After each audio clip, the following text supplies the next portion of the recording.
अस्सलाम वालेकुम, आवाज क्लियर आ रही है?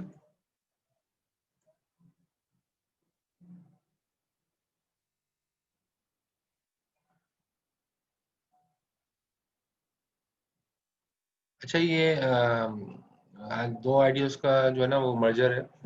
104950 के कुछ आईडीज के स्टूडेंट्स आए, मैंने लिंक चेंज किया था।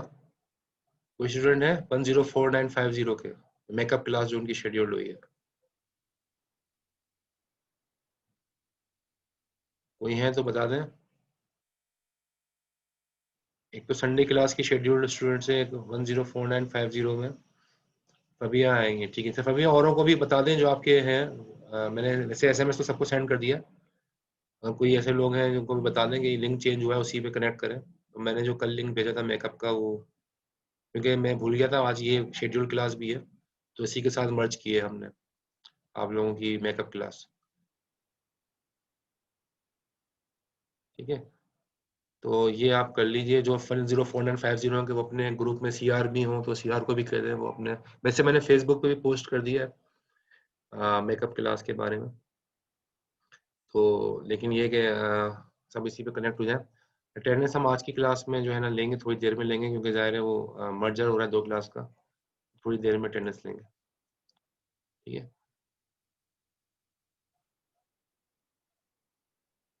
बाकी जो है वो प्रोजेक्ट के हवाले से पूछ रहा था। प्रोजेक्ट्स जो हैं वो अ, आपका डिसाइड चलेगा। अब अभी तो मर्ज हुआ है दो क्लासेस,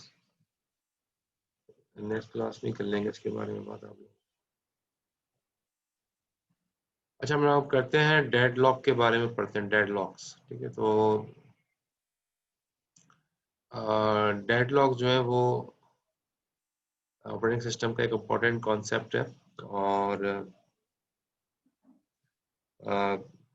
पेपर के पॉइंट ऑफ व्यू से बहुत इंपॉर्टेंट टॉपिक है ये डेडलॉक्स का। डेडलॉक्स क्या होते हैं, कैसे होते हैं, और किस तरीके से इसको रेक्टिफाई किया जाता है।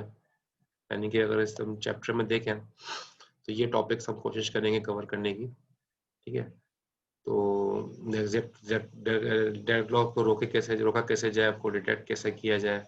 ऑपरेटिंग सिस्टम के अंदर ये जो है ना बड़ा इशू है डेडलॉक्स का, तो इसको कैटर करना जो है ये बहुत ज़रूरी है ऑपरेटिंग सिस्टम के अंदर।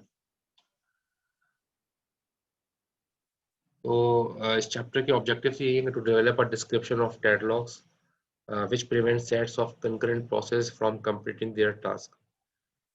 तो कंकरेंटिंग प्रोसेस कैसे कहते हैं? कंकरेंट प्रोसेस से कहते हैं कि एक साथ बहुत सारे प्रोसेस चल रहे हैं, और जिसकी बिहाफ पे जो है ना वो प्रोसेस जो है वो एक साथ बहुत सारे चल रहे हैं। और जाहिर है जब एक साथ बहुत सारे प्रोसेस चलेंगे, कंकरेंट चलेंगे, तो हो सकता है एक प्रोसेस दूसरे का इंतजार करे रिसोर्सेज के लिए। ठीक है, सबको एक ही वक्त पे सारी रिसोर्सेज नहीं मिल सकती, तो ये जब वेटिंग करते हैं एक दूसरे के लिए तो फिर डेडलॉक बन सकता है। तो डेडलॉक की खैर ऑब्जेक्टिव से हम इसको यहाँ से फॉर्मली स्टार्ट करते हैं लेक्चर डेडलॉक का। In a multi programming environment several process में compete for a finite number of resources। ठीक है, तो हमें जाहिर है हमारे पास रिसोर्सेज फाइनाइट होती हैं। रिसोर्सेज हमारे पास फाइनाइट होती हैं, जैसे प्रिंटर एक होता है। ठीक है, हाँ, सीडी रोम डीवीडी एक होती है। प्रिंटर दो भी हो सकते हैं, तीन भी हो सकते हैं। लेकिन हमारे पास जो रिसोर्सेज है, ठीक है, मॉनिटर है, हार्ड ड्राइव है, रैम है, बहुत सारी चीजें सब रिसोर्सेज कहलाती हैं। अब वो रिसोर्सेज के नंबर फाइनाइट नंबर होता है, यानी कि जितने नंबर अवेलेबल होंगे रिसोर्सेज के, जाहिर है प्रोसेस को वही मिल सकते हैं, उससे ज्यादा तो मिल नहीं सकते। तो सेकंड पॉइंट क्या कह रहे हैं? अब प्रोसेस रिक्वेस्ट रिसोर्सेज, एक प्रोसेस जो है वो क्या करता है, रिसोर्सेज की रिक्वेस्ट कर सकता है। If the resources are not available at that time, the process enters the waiting state. एक प्रोसेस ने रिसोर्सेज के लिए रिक्वेस्ट भेजी, रिक्वेस्ट अवेलेबल थे नहीं, जैसे प्रिंटर है, उसने प्रिंटर के लिए प्रिंट आउट भेजना चाहा, लेकिन प्रिंटर अवेलेबल उस वक्त था नहीं, प्रिंटर बिजी था। दूसरा प्रिंट आउट, यानी कि प्रिंटर पे प्रिंट पेजेस निकल रहे थे दूसरे दूसरे प्रोसेस के, तो आपका प्रोसेस तो उस वक्त जो है उसको अवेल नहीं कर सकता उस टाइम पे। तो प्रोसेस क्या चला जाएगा, वेटिंग स्टेट पे चला जाएगा। यानी कि प्रोसेस जब रिसोर्सेज को हासिल करना चाहे, ठीक है, और उस वक्त अगर वो रिसोर्स बिजी हो, अवेलेबल नहीं है, बिजी है, तो वो रिसोर्स, तो वो प्रोसेस क्या करेगा, वेट करेगा, वेटिंग स्टेट में चला जाएगा।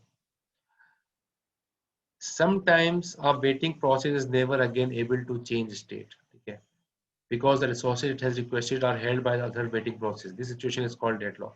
तो होता क्या है कि एक प्रोसेस दूसरे का वेट कर रहा है, एक प्रोसेस जो है किसी रिसोर्स का वेट कर रहा है, वो रिसोर्स किसी दूसरे प्रोसेस के पास है, और वो प्रोसेस जो है वो उसको रिलीज नहीं कर रहा है उस रिसोर्स को, और ये मुस्तकिल वेटिंग स्टेट में है। ठीक है, इस तरह से एक प्रोसेस दूसरे के रिसोर्सेज के वेट में, एक दूसरा प्रोसेस तीसरे रिसोर्स के वेट में, तीसरा प्रोसेस चौथे रिसोर्स के वेट में, और ये सब आपस में एक दूसरे के अंदर वेटिंग में चल रहे हैं, और नतीजे में होगा क्या, डेडलॉक हो जाएगा।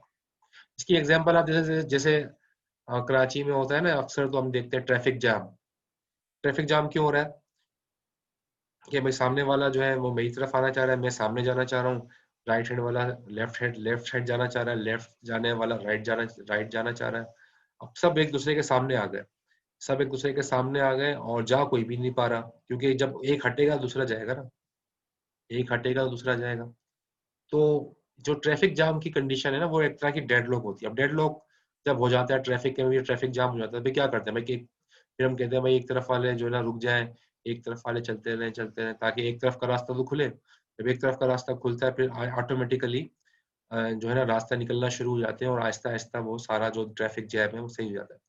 तो डेडलॉक बिल्कुल उसी तरीके से, प्रोसेस बहुत सारे जमा होते हैं, लेकिन सब प्रोसेस जो है ना वो वेट कर रहे होते हैं रिसोर्सेज का, और रिसोर्सेज किसी की रिसोर्स किसी के पास है, किसी की रिसोर्स किसी के पास है, जिसका वो वेट कर रहा है, तो सब डेडलॉक में कंडीशन में चले जाते हैं।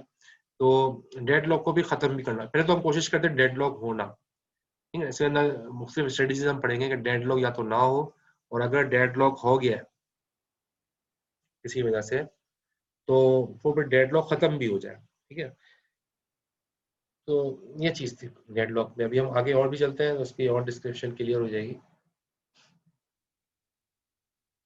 ध्यान देंगे, perhaps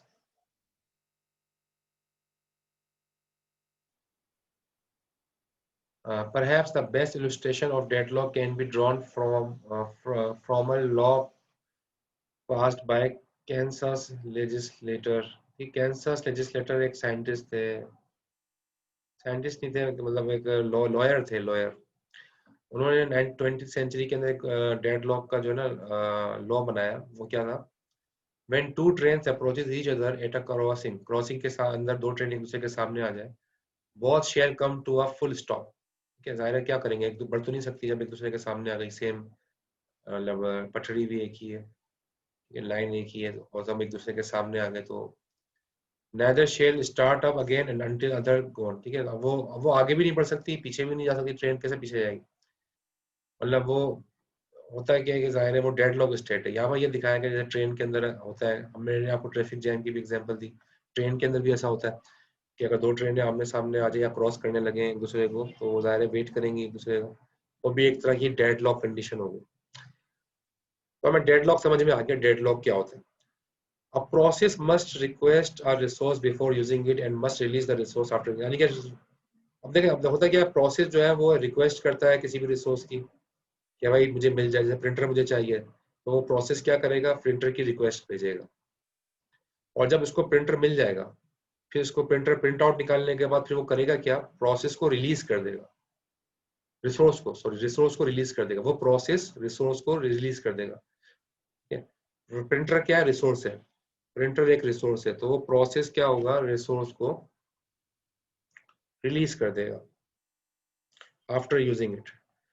ठीक है, उस रिसोर्स को यूज करने के बाद उसको रिलीज कर देगा। तो यही होना चाहिए, प्रोसेस किसी रिसोर्स की रिक्वेस्ट भेजेगा, जब वो प्रोसेस उस रिसोर्स की वो यूटिलाइज कर लेगा, तो फिर बाद में उस रिसोर्स को रिलीज करना भी जरूरी है, वरना वो दूसरे प्रोसेस जो है वो वेटिंग स्टेट के अंदर रहेंगे। थर्ड पॉइंट ये कह रहा है, अ प्रोसेस में request as many resources as it requires to carry out its designated task. ठीक है, तो एक प्रोसेस जो है ना वो एक से ज्यादा रिसोर्सेज के लिए रिक्वेस्ट कर सकता है, एक प्रोसेस एक से ज्यादा रिसोर्सेज के लिए रिक्वेस्ट भेज सकता है। यानी कि एक प्रोसेस हो सकता है वो भेजे कि भाई मुझे प्रिंट आउट भी भेजना है, मुझे हार्ड डिस्क भी यूज करनी है, मुझे रैम भी यूज करनी है। अब एक प्रोसेस तो एक ही है, ठीक है, प्रोसेस एक ही है, मिसाल के तौर पे आपने कोई वर्ड की फाइल है, वर्ड की फाइल को आप हार्ड डिस्क पे भी रखवाना चाह रहे हो, सेव करवाना चाह रहे हो, उस वर्ड की फाइल को आप रैम में भी रखवाना चाह रहे हो, उस वर्ड की फाइल को आप प्रिंटर में भी भिजवाना चाह रहे हो, प्रिंट आउट नहीं करवाना चाह रहे हो। अब ये 2-3 काम है, लेकिन वर्ड की फाइल सेम है, सेम प्रोसेस है, लेकिन वो मल्टीपल रिसोर्सेज को यूज करना चाहता है। अब जाहिर है ये चीज जो है ना, ये चीज होती है। तो रिसोर्सेज जो है, एक प्रोसेस है मल्टीपल रिसोर्सेज के लिए जो है वो रिक्वेस्ट भेज रहा है। तो obviously the number of resources requested may not be exceeded to the total number of resources available। तो जाहिर है कितने रिसोर्स, जाहिर है एक प्रोसेस इतने उतने ही रिसोर्स ले सकेगा जितने अवेलेबल है, ठीक है ना। अगर मेरे पास एक प्रिंटर है तो मैं 2 प्रिंटर की रिक्वेस्ट तो नहीं भेज सकता ना, क्योंकि मेरे लैब के अंदर, फॉर एग्जांपल मेरे सिस्टम के अंदर प्रिंटर ही एक है, तो मैं 2 प्रिंटर की रिक्वेस्ट कैसे भेज सकता हूँ? नहीं भेज सकता, मैं एक ही प्रिंटर की रिक्वेस्ट भेजूंगा। जितने रिसोर्सेज अवेलेबल हैं उन्हीं को, उन्हीं की रिक्वेस्ट भेजी जा सकती है, उससे ज्यादा की रिक्वेस्ट तो नहीं भेजी जा सकती, ठीक है। ये बात भी आपको क्लियर हो गई होगी। इन अदर वर्ड्स, इस में लिखा है, in other words a process cannot request 3 printers if the system has only 2। ये भी वही वाली बात, अगर सिस्टम के पास 2 प्रिंटर है तो एक प्रोसेस 3 प्रिंटर की रिक्वेस्ट नहीं भेज सकता। तो ये कुछ बातें थी। अभी तो मैं आपको डेडलॉक के बारे में बता रहा हूँ, डेडलॉक का थोड़ा सा आपको समझ में भी आया, रिसोर्सेज का समझ में आया, प्रोसेस रिक्वेस्ट करता है रिसोर्सेज को, ये थोड़ी चीजें समझ में आएंगी। आगे चलते हैं, अब सिस्टम मॉडल के ऊपर आते हैं, ठीक है। सिस्टम कंसिस्ट ऑफ रिसोर्सेज, ठीक है। सिस्टम जो है वो जाहिर है रिसोर्सेज के ऊपर ही बेस करता है, और सिस्टम के पास नंबर ऑफ रिसोर्सेज होते हैं। रिसोर्सेज, रिसोर्स 1, रिसोर्स 2, रिसोर्स 3, यानी कि कई हार्ड डिस्क को एक रिसोर्स के लो, प्रिंटर को एक रिसोर्स के लो, रैम को एक रिसोर्स के लो, मॉनिटर को एक रिसोर्स के लो। अब सारी रिसोर्सेज हैं, ठीक है, ये सारी रिसोर्सेज हैं, रिसोर्स 1 से लेकर रिसोर्स m तक। तो जाहिर है CPU cycles, memory space, IO devices, ये सारी एग्जांपल दे रहा है, ये रिसोर्स है। Each resource type Ri has WI instances. Her resource के, हर रिसोर्स के इंस्टेंसेस भी होते हैं। इसके एग्जांपल यूं समझ लो कि रिसोर्स जो है ना, उस रिसोर्स को हम ना, वो हम स्क्वायर शेप से डिनोट करते हैं रिसोर्स को। ये रिसोर्स हो गई, ये ऊपर आर लिख देता हूँ, आर का मतलब है रिसोर्स। और ये हो गया प्रोसेस। प्रोसेस को जो है ना हम सर्कल से डिनोट करते हैं, ये प्रोसेस हो गया, ठीक है, प्रोसेस हो गया। प्रोसेस को हम सर्कल से डिनोट करते हैं, रिसोर्स को हम आर से डिनोट करते हैं। एक रिसोर्सेस अब लिखा है आर आई का मतलब क्या, मल्टीपल रिसोर्सेज है, R1, R2, R3, R4, RI नाम दे दिया। तो आर रिसोर्सेज के अंदर WI इंस्टेंसेस होते हैं। WI का मतलब क्या है, इंस्टेंसेस है, ये एक इंस्टेंस हो गया, डॉट लगा दिया, दूसरा इंस्टेंस हो गया, दूसरा डॉट लगा दिया, ठीक है। यानी कि भाई जैसे होता है ना कि भाई ये प्रिंटर है, 2 लोग एक साथ प्रिंट आउट कर सकते हैं, तो 2 लोगों का प्रिंटर निकल रहा है, ये लोग, यानी कि एक प्रिंटर के अंदर समझो 2 प्रिंटिंग फैसिलिटीज है, तो 2 इंस्टेंसेस हो गए। प्रिंटर तो एक है, लेकिन उसके अंदर 2 मरतबा 2 प्लेट्स, 2 मतलब रोलर लगे हुए हैं, जो 2 जो कि जो है प्रिंट आउट भेज रहे होंगे। तो रिसोर्स एक ही है प्रिंटर की, लेकिन 2 उसके अंदर इंस्टेंसेस है। तो फॉर एग्जांपल एक रिसोर्स इसको मिल गई और एक रिसोर्स दूसरे को मिल गई,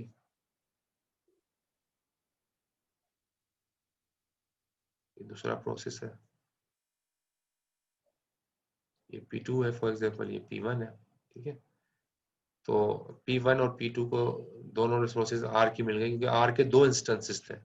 जब 2 इंस्टेंसेस थे तो दोनों को फुलफिल कर दिया, ठीक है। 3 होते तो एक डॉट और अवेलेबल होता, तो वो तीसरा कोई आना चाहे तो आ सकता है। तो ये होता है इंस्टेंसेस। इंस्टेंसेस समझ में आ गया होगा आपको। एक रिसोर्सेज के अंदर मल्टीपल इंस्टेंसेस हो सकते हैं, जैसे यहाँ पर मैंने आपको दिखाया। अच्छा, each process utilize the resource as follows. हर प्रोसेस जो है वो रिसोर्स को कैसे यूटिलाइज करता है वो नीचे दिखाया हुआ है। हर प्रोसेस ना रिक्वेस्ट, नंबर 1 रिक्वेस्ट कर सकता है, ठीक है। रिक्वेस्ट का मतलब क्या था, process request the resource if the request can not be granted immediately. अगर फौरन वो रिसोर्स नहीं मिली, जैसे यहाँ पर लिखा है for example if the resource is being used by another process. For example वो रिसोर्स कोई दूसरा प्रोसेस यूज कर रहा था, तो वो जाहिर है क्या करेगा, तो जो जिस जिस प्रोसेस ने रिक्वेस्ट भेजी है वो क्या करेगा, वेट करेगा, ठीक है। वेट करेगा, कब तक वेट करेगा, जब तक कि रिसोर्स फ्री ना हो जाए। जैसे ही वो रिसोर्स फ्री होगी फिर वो उसको ज्वाइन कर लेगा। तो होता क्या है, हर प्रोसेस जो है ना वो तो या तो रिक्वेस्ट वो तो ना पहले मतलब जो रिसोर्स की यूटिलाइजेशन है वो प्रोसेस कैसे करता है, पहले इसको रिक्वेस्ट भेजता है। पहले प्रोसेस रिसोर्स को रिक्वेस्ट भेजता है, सेकंड में उस रिसोर्स को यूज करता है, ठीक है। जब प्रिंटर है तो प्रिंटर को यूज करेगा, प्रिंट आउट निकालेगा। और तीसरा क्या है, उस रिसोर्स को रिलीज भी करना है, यानी कि उस प्रिंटर की जान भी छोड़नी कि भाई अब मेरे पास, अब मैंने प्रिंट आउट निकाल लिया, अब तुम दूसरे का प्रिंट आउट निकाल सकते हो। तो वो कैसे निकाल सकते हो, जब वो रिलीज करेगा। तो एक प्रोसेस जो है वो रिलीज भी करेगा, यानी कि प्रोसेस नंबर 1 क्या है, प्रोसेस रिसोर्स की रिक्वेस्ट करेगा, फिर प्रोसेस रिसोर्स को यूज करेगा। थर्ड वन इज प्रोसेस जो है वो रिक्वेस्ट रिसोर्स को फिर रिलीज कर देगा आफ्टर यूजिंग, ठीक है, उसको रिलीज भी कर देगा ताकि दूसरे उसको इस्तेमाल कर सके। ये बात क्लियर हुई जो अभी तक हुई है? कोई क्वेश्चन तो नहीं है? 2 क्लासेस हैं ये इस वक्त हमारे पास ना, दो मतलब एक हमारी संडे क्लास है, एक मेकअप क्लास भी चल रही है 4-9 की। तो कोई क्वेश्चन तो नहीं है अभी तक जितना पढ़ा? समझ आ गया था, फैसल कह रहे हैं, ठीक है। ये तो अभी तो आसान सी बातें थी, आगे भी चलेंगे। आर एंड डब्ल्यू वाले पॉइंट समझा दें। आर और डब्ल्यू वाला, आर क्या है, रिसोर्स है। आर देखो, आर जो है ना रिसोर्स है, डब्ल्यू क्या है, उसके इंस्टेंसेस हैं। एक रिसोर्स के मल्टीपल इंस्टेंसेस हो सकते हैं। जैसे आपने देखा होगा ना कि 2 प्लेयर गेम होता है, 2 प्लेयर गेम में 2 प्लेयर्स एक गेम को खेल रहे होते हैं, तो 2 इंस्टेंस हो गए। तो किसी भी रिसोर्स के ना मल्टीपल इंस्टेंसेस हो सकते हैं, यानी कि 2, 3, 4, तो एक ही वक्त में 4 लोग यूज कर सकते हैं अगर उसके 4 इंस्टेंसेस हैं। अगर उसका इंस्टेंस ही एक है, अगर इंस्टेंस ही एक है, अगर एक ही, मैंने एक डॉट लगा दिया, ये रिसोर्स है, एक ही इंस्टेंस है इसका, फिर वो जब एक को मिल गया, ठीक है नक्काश, मैं आपका जवाब दे रहा हूँ, अगर एक को मिल गया, वो दूसरे को तो नहीं मैं दे सकता क्योंकि इसके पास इंस्टेंस ही एक था, इंस्टेंस ही एक था इसका, तो वो दूसरे को मिल ही नहीं सकता जब तक ये फ्री ना हो जाए, ठीक है। हाँ, अगर इसके 2 इंस्टेंसेस होते तो दूसरे को मिल जाता। अगर सही है, क्लियर हुआ है? तो इंस्टेंस जो है ना, ठीक है, तो इंस्टेंस जो है वो ये चीज होती है।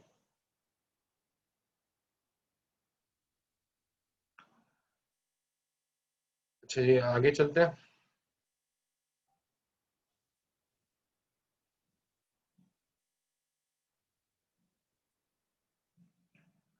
अब डेडलॉक की इलस्ट्रेशन को थोड़ा सा मैंने यहाँ पर एग्जांपल बुक से देखी थी, वो मैंने यहाँ पर लिखी है चीजें। To illustrate a deadlock state consider a system with 3 CD. अब इसने बुक में एग्जांपल लिखी थी, फॉर एग्जांपल समझे 3 सीडी आरडब्ल्यू ड्राइव्स है, ठीक है, 3 सीडी आरडब्ल्यू ड्राइव्स है। Suppose each of 3 processes holds one of these CD RW drive. तीनों में जो तीनों प्रोसेस हैं, तो तीनों प्रोसेस हैं, 3 प्रोसेस हैं, ठीक है, और तीनों ने एक एक C D R W drive को जो है होल्ड कर लिया, एक प्रोसेस, यानी कि तीनों के पास एक एक C D R W drive है। If each process now request another drive, the 3 process will be in deadlock state. अब तीनों के पास एक एक ड्राइव मौजूद है, ठीक है, 3 प्रोसेस है, तीनों के पास एक एक ड्राइव मौजूद है, सी डी आर डब्ल्यू। अब अगर एक प्रोसेस दूसरी सी डी आर डब्ल्यू को भी एक्सेस करना चाहे तो वो तो नहीं कर सकेगा क्योंकि वो तो दूसरे के पास है। तो वो डेडलॉक स्टेट में चले जाएंगे तीनों, मतलब वो डेडलॉक स्टेट कहलाएगी कि भाई वो दूसरे का इस्तेमाल, दूसरे का CDRW इस्तेमाल करना चाह रहा है, लेकिन वो जाहिर है वो दूसरे प्रोसेस के पास है, तो जब और वो उसी के पास रहेगा, तो इसलिए वो जो है ना वो वेटिंग करेगा, तो डेडलॉक स्टेट में आ जाएगा क्योंकि जाहिर है कोई अवेलेबल है नहीं और वो दूसरे का आप एक्सेस कर नहीं सकते। अगर दूसरे का एक्सेस करना चाहोगे तो वेटिंग में रहोगे, डेडलॉक स्टेट आ जाएगा। तो यहाँ पर ये बात लिखी है, each is waiting for the event CDRW released. हर कोई वेट करेगा कि दूसरे का CDRW छूटे तो मैं लूँ, दूसरे का CDRW की रिसोर्स उससे छूटे, उससे रिलीज हो, तो फिर मैं इस्तेमाल करूँ। हर प्रोसेस इसी का वेट करता रहेगा क्योंकि डेडलॉक लग गया है, ठीक है। तो जैसे ही कोई CDRW छोड़ेगा फिर वो डेडलॉक जो है वो खत्म होगा। तो यहाँ पर ये बात लिखी है कि each is waiting for the event CDRW release which can be caused by only by one of the other waiting process. This example illustrates a deadlock, ठीक है। इससे आपको पता लिया होगा डेडलॉक क्या होता है, कि सेम रिसोर्स है, CDRW है, तो और जो है ना वो जो है हर कोई जो है वो दूसरे के CDRW जो है एक्सेस करना चाह रहा है, लेकिन दूसरा छोड़ेगा तो उसको उसको एक्सेस कर सकेगा। तो ये जो है ना एक्चुअली डेडलॉक की सिचुएशन बनती है। अच्छा, यहाँ पे देखें, deadlock may also involve different resource types, ठीक है, मुख्तलिफ रिसोर्स भी हो सकते हैं, जरूरी नहीं है कि सबके पास CDRW हो। Consider system with one printer, एक प्रिंटर है और एक DVD ड्राइव है। एक प्रिंटर है, वन प्रिंटर है और वन डीवीडी ड्राइव, ठीक है। तो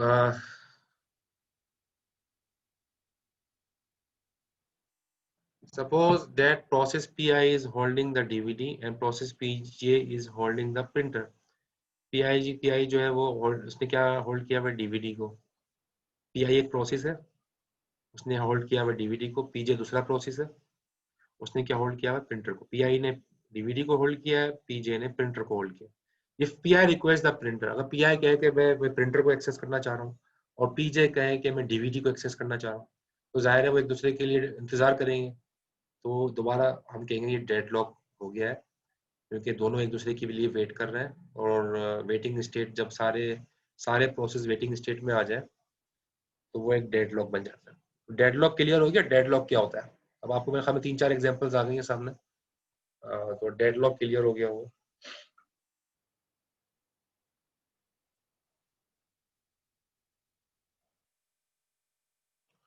ठीक है,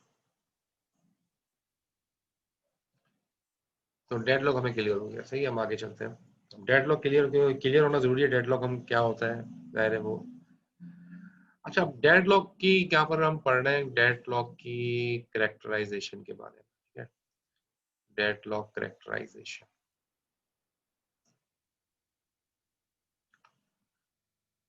अच्छा, deadlock can arise if 4 conditions hold simultaneously. और 4 कंडीशन जो है ना वो एक ही वक्त में हो जाए, चारों कंडीशन अगर एक ही वक्त में हो जाए तो डेडलॉक लग जाएगा, ठीक है।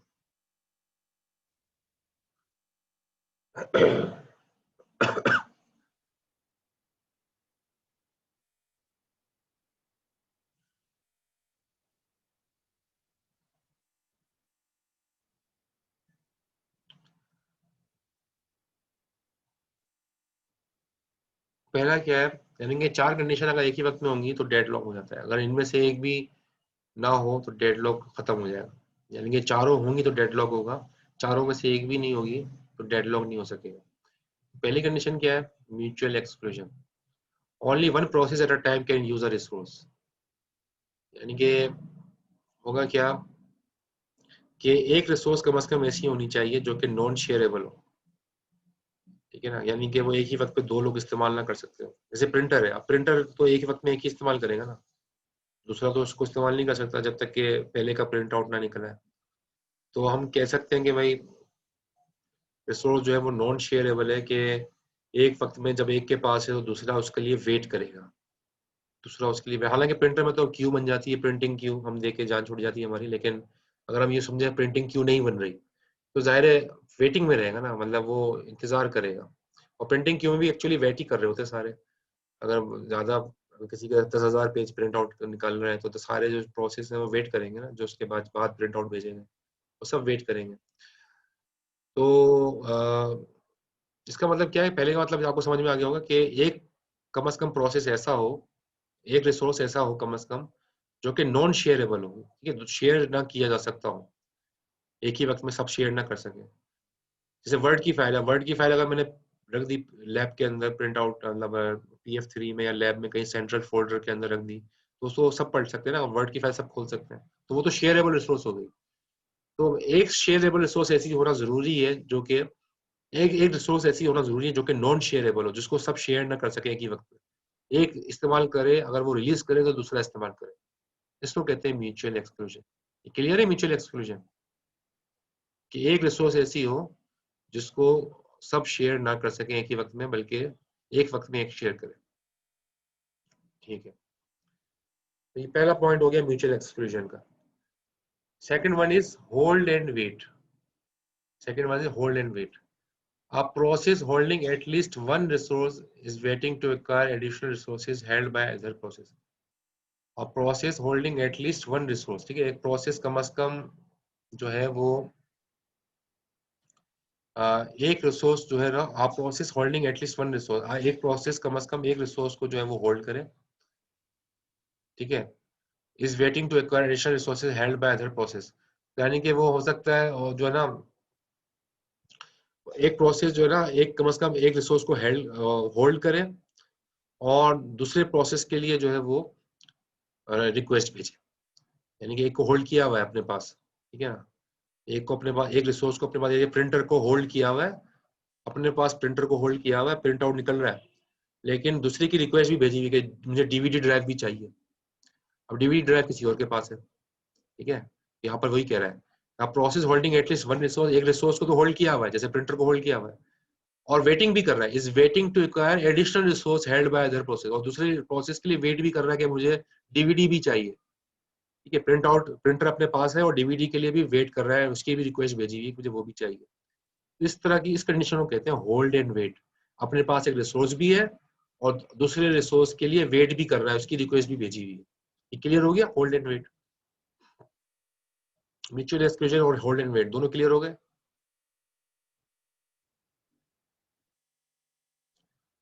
होल्ड एंड वेट क्लियर है सब, बता दे 3 4 5 जितने, कोई क्वेश्चन तो नहीं है होल्ड एंड वेट में? सही है, क्लियर है।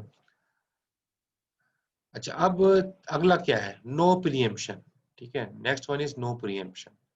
नो प्रीएम्पशन का मतलब क्या है, resource can not be preempted, एक मर्तबा किसी को रिसोर्स मिल गई उससे वापस नहीं ले सकते,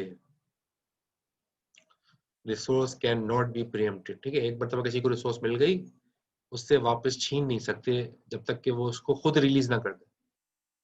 जैसे कोई प्रिंट आउट कर रहा है, प्रिंट आउट दे रहा है, तो हम उससे छीन नहीं सकते कि भाई इसके अगर 50 पेज प्रिंट आउट होने हैं और आपने 25 पेज ही प्रिंट आउट हुए थे, आप कहोगे भाई तुम मुझसे वापस ले रहा हूँ, मैं हाई प्रायोरिटी प्रोसेस, तो ऐसा नहीं हो सकता। नो प्रीएम्पशन है, यानी कि रिसोर्सेज जो है ना वो प्रीएम्प्ट नहीं किए जा सकते।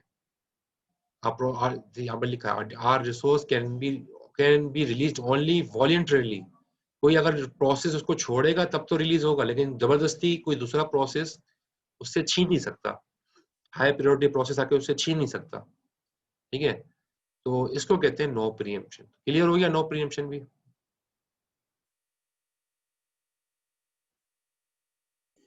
सर ये दोबारा बता देंगे sir, non preemption? No preemption का मतलब है कि एक प्रोसेस जो है वो, कोई एक प्रोसेस किसी, एक रिसोर्स किसी प्रोसेस के पास है, एक रिसोर्स किसी प्रोसेस के पास है, जब तक वो प्रोसेस उस रिसोर्स को रिलीज ना करे दूसरा उससे छीन नहीं सकता। जैसे एक प्रोसेस है, वो प्रिंट आउट का प्रोसेस है, प्रिंटर पे प्रिंटिंग जा रही है ना, 50 पेजेस प्रिंट आउट के जा रहे हैं, अभी 25 पेज ही हुए थे कि दूसरा प्रोसेस ने कहा कि भाई मुझे प्रिंट आउट भेजना है, वो उससे छीन लेके भाई 25 के बाद उसका रोक दे कि अब मेरा करे प्रिंट आउट। ऐसा नहीं हो सकता, प्रीएम्प्ट नहीं हो सकता, जब तक कि वो 50 के 50 प्रिंट आउट ना हो जाए वो छीन नहीं सकता। या तो ये हो सकता है कि वो वॉलंटरीली खुद ही छोड़ दे, 25 के बाद वो खुद कह दे कि यार मैं नहीं कर रहा चलो, अगर वो प्रोसेस खुद छोड़ रहा है, उसको खुद रिलीज कर रहा है, तो अलग बात है, दूसरा उससे प्रीएम्प्ट छीन नहीं सकता। अब क्लियर हो गया नो प्रीएम्प्शन,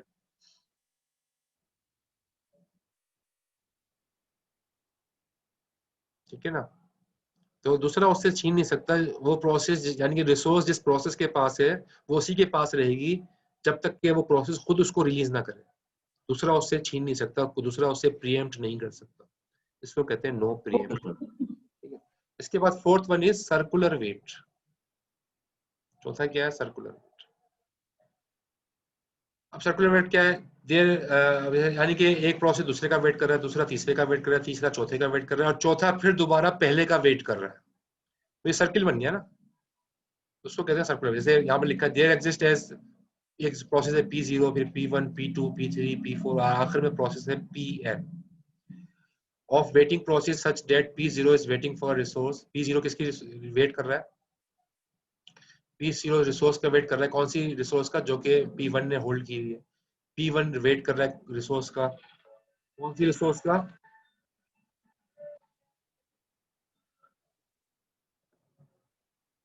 एक,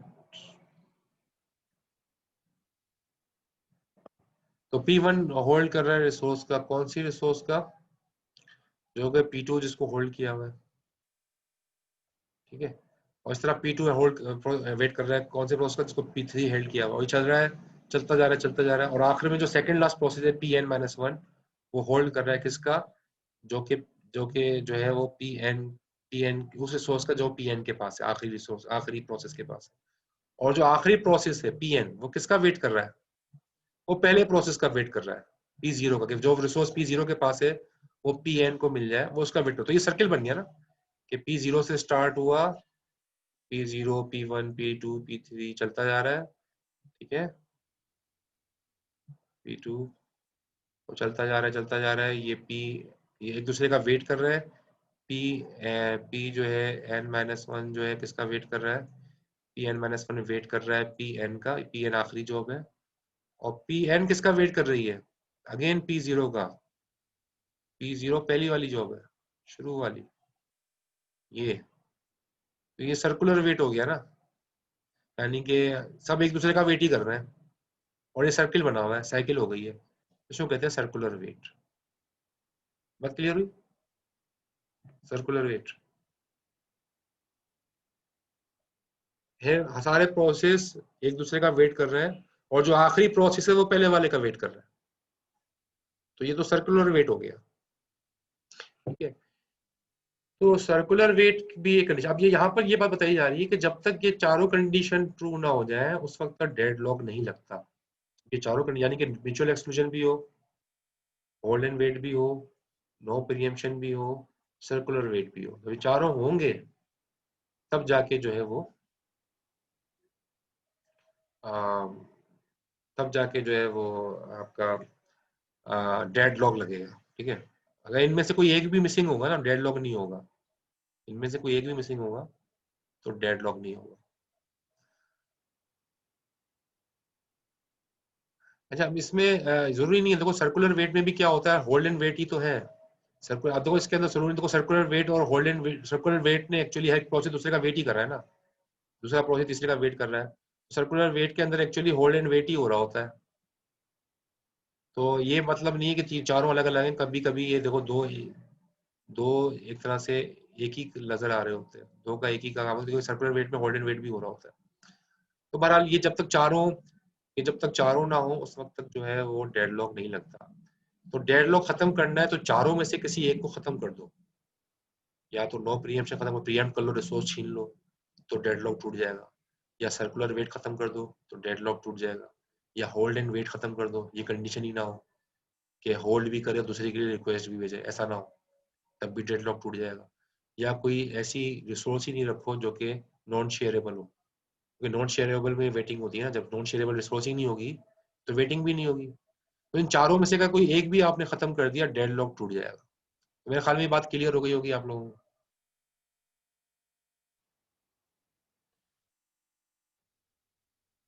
अब जो है